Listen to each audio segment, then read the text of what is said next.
మీకేంటి అంత ఆత్రం నా పిల్లని చూడటానికి? ఓకే, అయితే మీ అందరి కోసం నా పిల్లాన్ని పిలుస్తాను. కొంచెం పుట్టింటికి తీసుకెళ్ళమని ఇందాక నుంచి గోల గోల చేస్తుంది మీ అందరిని చూసిన తర్వాత. ఏమే వినోదిని? అబ్బబ్బబ్బా, ఎందుకంటే అలా అరుస్తున్నారు? ఎంతసేపు రెడీ అవుతావే? ఆడవాళ్ళన్నాక ఆ మాత్రం అందంగా రెడీ అవడానికి టైం పడుతుంది కదా. కానీ ఏ మాటకి ఆ మాట, ఈ చీరలో బాహుబలిలో అనుష్క లాగా ఉన్నావే. అంత అందంగా ఉన్నానా? ఫస్ట్ హాఫ్ లో పుల్లలు ఏరుకుంటుంది ఆ అనుష్క. కాదు, ఇన్ని మాటలు మాట్లాడే బదులు ఆ కిటికీకి కట్టను గుట్టించి చావు. ఏమైంది? ఆ పక్కింటి సుబ్బారావు అదే పనిగా చూస్తున్నాడు. చూడండి, చూసాక ఆడే గుట్టిస్తాడు. అంటే అన్నానంటావు కానీ నేను పక్కింటి సునీత వాళ్ళ హస్బెండ్ తో గొడవ. నీకు సునీత వాళ్ళ హస్బెండ్ తోనా? మార్కెట్ లో రాడ్డిచ్చి కొట్టాడే బాబు. వాడు రాడిచ్చి కొడుతుంటే నీ చేతిలో ఏమీ లేదా? ఎందుకు లేదు, వాడు బెల్లం చేయి నా చేతిలోనే ఉంది.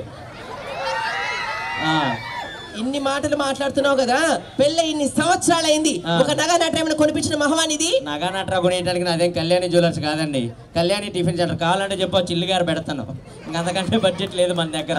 సిల్లు గారు బాగానే పెడతావు. ఆ సుజాత కూడా గొడవాడుతుంది బాబు నా. సుజాత ఎందుకు గొడవాడవయ్యా? ఆడవాళ్ళని గౌరవించడం తెలీదా? ఏమండి మీరే న్యాయం చెప్పండి. బేసిక్ గా మన ఇంటికి ఎవరైనా టిఫిన్ చేసే టైంకి వస్తే ఏమంటాం? రండి టిఫిన్ చేద్దరు అంటావు. భోజనం చేసే టైంకి వస్తే రండి భోజనం చేద్దరు అంటావు. అది పడుకునే టైంకి వచ్చింది, రండి పడుకుందాం అన్న. తప్ప అండి? దానికి పోయి గొడవాడుతుంది. తప్పున్నారా? చంపేస్తా చెప్తున్నా. ఇదిగో ఇన్ని మాటలు మాట్లాడుతున్నావు. భార్య అనేది భర్తల సగ భాగం, అవునా కదా? అవును. ఇప్పుడు మేము ఏడిస్తే మేము ఏడుస్తాం, మేము నవ్వితే మేము నవ్వుతాం, పైనుంచి దూకితే దోకంటే ఇంకొంచెం ఎక్కువ నవ్వుతాం.